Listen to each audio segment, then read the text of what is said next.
Hello friends, നമ്മളിനി അടുത്തതായിട്ട് പഠിക്കാൻ പോകുന്ന ടോപ്പിക്കാണ് സെൽ സ്ട്രക്ചർ. ഇതുവരെ നമ്മൾ എന്ത് പഠിച്ചു? ബയോളജിയുടെ ചെറിയൊരു ഇൻട്രൊഡക്ഷൻ തന്നെ പറയാം അല്ലേ. ഒരു ലിവിങ് ഓർഗാനിസത്തിന് 5ആയിട്ട് തരംതിരിച്ചിരിക്കുന്നു. സെൽ എന്നാൽ എന്ത്, അതിനൊക്കെ പറ്റി ചെറുതായിട്ട് പാർട്ട് 1 നമ്മൾ പഠിച്ചു. ഇനി അതിന് ശേഷമുള്ള ക്ലാസ് ആണ് സെൽ സ്ട്രക്ചർ. ഒരു സെല്ലിൻ്റെ ഉള്ളിൽ എന്തൊക്കെ അടങ്ങിയിരിക്കുന്നു. ഈ സെല്ലെന്ന് വെച്ചാൽ പ്ലാന്റ് സെൽ മാത്രമല്ല കേട്ടോ, ആനിമൽ സെല്ലുണ്ട്, പ്ലാന്റ് സെല്ലുണ്ട്. അതിൽ കോമൺ ആയിട്ട് വരുന്ന കുറച്ച് ഐറ്റംസുകളുണ്ട്. ഇതിനെ എല്ലാത്തിനും പറ്റിയിട്ടും ഓരോന്നിനും പറ്റിയിട്ട് നമുക്ക് ഡീറ്റെയിൽ ആയിട്ട് നോക്കാം. ആദ്യത്തേതാണ് സെൽ വാൾ. സെൽ വാൾ ആകെ നമ്മൾ പ്ലാന്റ് സെല്ലിൽ മാത്രമേ കാണപ്പെടുന്നുള്ളൂ. ഈ ഒരു പച്ച ഡാർക്ക് ഗ്രീൻ ഷേപ്പിലുണ്ടല്ലോ, അതിനാണ് സെൽ വാൾ എന്ന് അറിയപ്പെടുന്നത്. കാണപ്പെടുന്നത് പ്ലാന്റ് സെല്ലിൽ മാത്രമേ ഉള്ളൂ. ആനിമൽ സെല്ലിൽ ഇല്ലാത്തതാണ് cell wall. Made up of cellulose and chitin. സെല്ലുലോസോ അഥവാ കൈറ്റിൻ കൊണ്ടാണ് സെൽ വാൾ നിർമ്മിച്ചിരിക്കുന്നത്. ഇതിൻ്റെ ഫങ്ഷൻ എന്താ? It provide shape and rigidity. അതിൻ്റെ ഒരു ഷേപ്പ് നമുക്കറിയാം, ഇലകൾക്കൊക്കെ പലതരത്തിലുള്ള ഷേപ്പ് ഉണ്ട് അല്ലേ. ഇത്തരത്തിലുള്ള ഷേപ്പ് ഉണ്ട്, നീളത്തിലുള്ള ഷേപ്പുകളുണ്ട്, ഓല നമ്മൾ കണ്ടിട്ടുണ്ടല്ലേ. അങ്ങനെ എല്ലാത്തിനും ഡിഫറെൻറ്റ് ഷേപ്പുകളുണ്ട്. അതിന് ഓരോ ഷേപ്പ് പ്രൊവൈഡ് ചെയ്യുന്ന ഫങ്ഷനാണ് സെൽ വാളിൻ്റേത്. നമ്മൾ റിജിഡിറ്റി, അതിൻ്റെ ഒരു ടഫ്നെസ് എല്ലാം കൊടുക്കുന്നത് സെൽ വാളാണ്. അപ്പോൾ ഇതിൻ്റെ ഫങ്ഷൻ എന്തൊക്കെയാണ്? Provide shape and rigidity. Cell wall of A bacteria, നമ്മൾ കുറച്ച് നേരത്തെ കഴിഞ്ഞ ക്ലാസ്സിലൊക്കെ കണ്ടല്ലോ, ഒരു ഗ്രീൻ കളറിൽ ബാക്ടീരിയകളുണ്ട്, അതിനുണ്ടൊരു സെൽ വാൾ. ആ സെൽ വാൾ എന്തുകൊണ്ടാണ് നിർമ്മിച്ചിരിക്കുന്നത് വെച്ചാൽ ഇറ്റ് ഈസ് പെപ്റ്റിഡോഗ്ലൈസാൻ. നന്നായിട്ട് ശ്രദ്ധിക്കുക. ബാക്ടീരിയയുടെ സെൽ വാൾ നമ്മൾ ഇതുവരെ നോക്കി, സെൽ വാൾ പ്ലാന്റ്സിൽ മാത്രമാണിത്. പക്ഷെ നമ്മൾ ബാക്ടീരിയയിലും കാണപ്പെടുന്നു.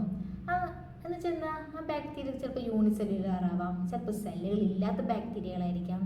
അതിനെല്ലാത്തിനും ഒരു ഷേപ്പ്, അതിൻ്റെ മൂവ്മെൻറ്റിനൊക്കെ ഒരു ഷേപ്പ് ഒക്കെ ഹെൽപ്ഫുൾ ആണല്ലേ. അപ്പോൾ ഷേപ്പ് കൊടുക്കുന്നതിനെയാണ് സെൽ വാൾ എന്നറിയപ്പെടുന്നത്. ബാക്ടീരിയയുടെ സെൽ വാൾ നിർമ്മിക്കപ്പെട്ടിരിക്കുന്നത് പെപ്റ്റിഡോഗ്ലൈസിൻ മൂലമാണ്. അപ്പോൾ സെൽ വാൾ പ്ലാന്റ് സെല്ലിൽ മാത്രം കാണപ്പെടുന്നു. ഈ ഡാർക്ക് ഗ്രീൻ കളർ ഷെയ്ഡഡ് പോർഷനാണ് സെൽ വാൾ. അതിൻ്റെ ഉള്ളിലുള്ള മെംബ്രെയിനാണ് സെൽ മെംബ്രെയിൻ. നമുക്ക് കാണാം. അപ്പോൾ ഇതാണ് സെൽ വാൾ എന്ന് മനസ്സിലായി. സെൽ വാൾ സെല്ലുലോസോ കൈറ്റിൻ മൂലമാണ് നിർമ്മിക്കപ്പെട്ടിരിക്കുന്നത്. ഇതിൻ്റെ ഫങ്ഷൻ എന്തൊക്കെയാണ്? ഒരു സെല്ലിനൊരു ഷേപ്പ്, കൃത്യമായ ഒരു ആകൃതി, ഒരു ടഫ്നെസ്, റിജിഡിറ്റി എല്ലാം കൊടുക്കാനാണ് സെൽ വാൾ പ്രസൻ്റ് ആയിരിക്കുന്നത്. ബാക്ടീരിയയുടെ സെൽ വാൾ നിർമ്മിക്കപ്പെട്ടിരിക്കുന്നത് പെപ്റ്റിഡോഗ്ലൈസിൻ. അടുത്തതാണ് സെൽ മെംബ്രെയിൻ. അത് ആനിമൽ സെല്ലിലുണ്ട്, പ്ലാന്റ് സെല്ലിലുണ്ട്. ഇപ്പോൾ നമ്മൾ കണ്ടുല്ലോ, ഈ ഒരു ലൈറ്റ് ഗ്രീൻ കളറിലുള്ള ഷേപ്പിനാണ് സെൽ മെംബ്രെയിൻ എന്നറിയപ്പെടുന്നത്. നമ്മുടെ സെൽ മെംബ്രെയിൻ അഥവാ പ്ലാസ്മ മെംബ്രെയിൻ എന്നും അറിയപ്പെടുന്നു. അപ്പോൾ സെൽ മെംബ്രെയിൻ്റെ മറ്റൊരു പേരാണ് plasma membrane. Seen in outer covering of animal cell. Animal സെല്ലിൻ്റെ ഔട്ടർ കവറിലേക്കാണ് സെൽ മെംബ്രെയിൻ കാണപ്പെടുന്നത്. In plant cell found in cell wall. Cell വാളിൻ്റെ ഉള്ളിലാണ് പ്ലാന്റ്സിൽ കാണപ്പെടുന്നത്. ആനിമൽ സെല്ലിൻ്റെ ഉള്ളിലാണ് സെൽ മെംബ്രെയിൻ കാണപ്പെടുന്നത്. സോ ആനിമൽ സെല്ലിലും പ്ലാന്റ് സെല്ലിലും പൊതുവെ കാണപ്പെടുന്ന ഒന്നാണ് സെൽ മെംബ്രെയിൻ അഥവാ പ്ലാസ്മ മെംബ്രെയിൻ. ഇത് നിർമ്മിക്കപ്പെട്ടിരിക്കുന്നത് ഫോസ്ഫോലിപ്പിഡ് മോളിക്യൂൾസ് മൂലമാണ്. അപ്പോൾ cell wall made up of phospholipid molecules. ഇതിൻ്റെ ഫങ്ഷൻ എന്തൊക്കെയാണ്? It regulates movement of molecules inside and outside of the cell. ഒരു സെല്ലിൻ്റെ ഉള്ളിലേക്ക് കുറച്ച് മോളിക്യൂൾസ് അകത്തേക്കോ പുറത്തേക്കോ പോകാനൊക്കെ ആയിട്ട് ആ ഒരു മൂവ്മെൻറ്റിന് ഹെൽപ്ഫുൾ ആകുന്ന ഇതാണ് cell membrane. So cell wall എന്നാൽ പ്ലാസ്മ മെംബ്രെയിൻ എന്ന് മറ്റൊരു പേര്.